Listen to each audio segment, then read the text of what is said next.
नमस्कार साथियों, आज आप लोगों को हम पढ़ाएंगे एल्कोहल का समावयव।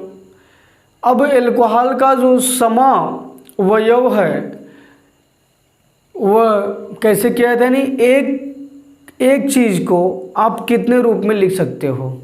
अब जैसे देखिएगा, ये हो गए हमारे अणु, ये हो गए हमारे समावयव।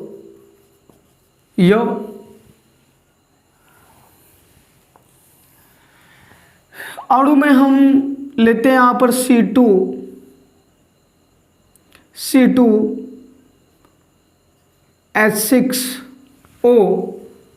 C2H6O को लेते हैं।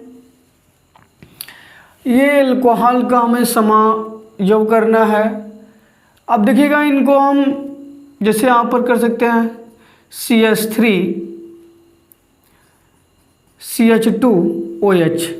एक तो इनको हम एथिल एल्कोहल के रूप में लिख सकते हैं, फिर दूसरा हम CH3 single bond CH3 dimethyl ether के रूप में लिख सकते हैं। कार्बन की संख्या 2, इधर कार्बन 2, इधर हाइड्रोजन 6, इधर हाइड्रोजन 3 2 5 1 6, ऑक्सीजन 1, ये एल्कोहल में हो गए। बात करते हैं हम ईथर में भी कार्बन 2, इधर कार्बन 2, हाइड्रोजन 6, हाइड्रोजन 3 3 6, ऑक्सीजन 1 है, ऑक्सीजन 1 है। ठीक है, बात करते हैं इसे। अब दूसरा अणु हम ले लेते हैं, जैसे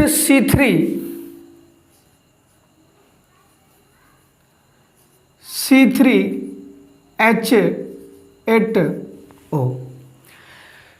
अब इनको हम कितने रूप में लिख सकते हैं, जैसे देखिएगा, कार्बन की संख्या 3 है। स्वाभाविक सी बात है, पहले प्रोपिल एल्कोहल तो बन ही जाएगा। यहाँ हमने जैसे CH3CH2OH एक हमने ये लिख दिया, CH3CH2OH। भले देखिएगा, इधर कार्बन की संख्या 3 है, इधर कार्बन की संख्या 1 2 3, इधर हाइड्रोजन 8 है, इधर हाइड्रोजन 3 2 5 5 2 7 1 8, इधर ऑक्सीजन 1 है, इधर ऑक्सीजन 1 है। एक ग्रुप तो इसका ये हो गया। अब इसको हमें दूसरे रूप में लिखना है, जैसे देख लीजिएगा, CH3 सिंगल बॉन्ड CH2CH3। देखिएगा, एथिल मेथिल ईथर। यहाँ पर कार्बन की संख्या 3, यहाँ पर कार्बन संख्या 1 2 3, इधर हाइड्रोजन 8 है, इधर हाइड्रोजन 8 3 3 6 2 8, इधर ऑक्सीजन 1 है, इधर ऑक्सीजन 1 है। ठीक है, अब जैसे देखिएगा, इसको और से दूसरे तरीके से ऐसे भी कर सकते हैं। ऐसे यहाँ पर CH3 single bond CH single bond CH3 single bond OH, इसका नाम हो जाएगा आइसोप्रोपिल एल्कोहल। इसका नाम हो जाएगा आइसोप्रोपिल एल्कोहल। देखो, meth eth prop isopropyl alcohol. Iso क्यों लगेगा, आप सभी लोगों को पता है, जब कार्बन की संख्या ऐसी हो तो आइसो, जब सीधी हो नॉर्मल, चतुष्फलकी हो तो नियो लगाते हैं साधारण नामकरण में। अब इसके बाद फिर जैसे देख लीजिएगा, ये हो गया हमारा प्रोपिल एल्कोहल, ये हो गया एथिल मेथिल ईथर हो गया, ये हो गया आइसोप्रोपिल एल्कोहल। ठीक है, अब जिसे देखिएगा, इनको ले लेते हैं C4H10O लेते हैं हम, C4H10O को लेते हैं। इनका हम समावयव करते हैं। कार्बन की संख्या 4 है। देखो, मेथ एथ प्रोप ब्यूट, स्वाभाविक सी बात है, ब्यूटिल एल्कोहल बनेगा। यहाँ लिख लो पहले CH3CH2OH। अब देखो, मेथ एथ प्रोप ब्यूट, एक तो बन गया हमारा ये ब्यूटिल एल्कोहल बन गया। अब जैसे देखिएगा इधर कार्बन संख्या 4, इधर कार्बन 1 2 3 4, इधर हाइड्रोजन 10, इधर हाइड्रोजन देखो 3 2 5 2 7 2 9 1 10, इधर ऑक्सीजन 1, इधर ऑक्सीजन 1 है। एक तो हमने लिख दिया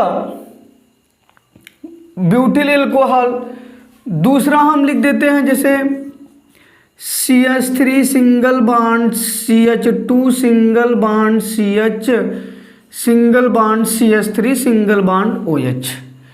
अब देखिएगा मेथ एथ प्रोप ब्यूट, यहाँ पर एक तो बना दिए हम आइसो ब्यूटिल एल्कोहल, यहाँ बना दिए हम आइसो ब्यूटिल एल्कोहल।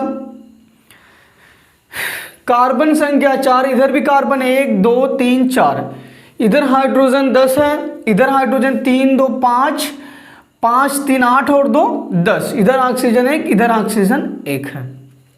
एक तो ये हो गया भैया। अब जैसे दूसरा है, यहाँ हम ले लेते हैं इसे C सिंगल बॉन्ड, इसे द्वितीयक एल्कोहल बोल सकते हैं, द्वितीयक एल्कोहल, क्योंकि दूसरे कार्बन से है। ये हमारा प्राथमिक एल्कोहल है। अब देखिएगा कार्बन की संख्या 4 है, 1 2 3 1 4 बराबर। कार्बन चतुष्फलकी होता है, सभी को पता है। अब इधर तो 1 हो रहे हैं लेकिन 3 बच रहे हैं, यानी यहाँ पर CH3 CH3 CH3 हम कर देंगे। अब देखते हैं 3 3 6 3 9, इधर हाइड्रोजन 10 है, यहाँ हमने H कर लिया, एक ऑक्सीजन बच रहा है, यहाँ O कर लो। अब देखिएगा यहाँ पर ये बन गया हमारा तृतीयक एल्कोहल, यानी इसका साधारण नाम होगा meth eth prop but neo butyl alcohol, इसका साधारण नाम होगा नियो ब्यूटिल एल्कोहल।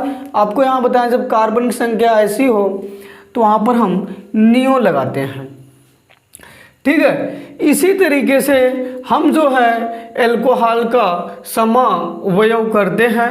एक बार आपको हम फिर से रिपीट कर देते हैं। यहाँ पर हमने C2H6O को लिया, इनका हमने समावयव 2 रूपों में किए, एक एथिल एल्कोहल और एक डाईमेथिल ईथर।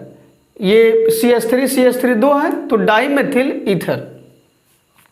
ईथर की परिभाषा ये होती है जब ऑक्सीजन परमाणु 2 एल्किल समूह से घिरा हो उसे हम ईथर कहते हैं। तो ये हो गया ईथर। फिर हमने दूसरा लिया C3H8O, यहाँ हमने बनाया है प्रोपिल एल्कोहल और एथिल मेथिल ईथर बनाया है, फिर आइसोप्रोपिल एल्कोहल बनाया है। फिर यहाँ हमने C4H10O को लिया, यहाँ हमने ब्यूटिल एल्कोहल बनाया और ब्यूटिल एल्कोहल यानी ये प्राथमिक, यहाँ पर हमने द्वितीयक एल्कोहल बनानी है आइसोब्यूटिल एल्कोहल, यहाँ हमने तृतीयक एल्कोहल बनाया यानी नियोब्यूटिल एल्कोहल। ठीक है, धन्यवाद साथियों, उम्मीद करते हैं कि आपको समझ में आया होगा।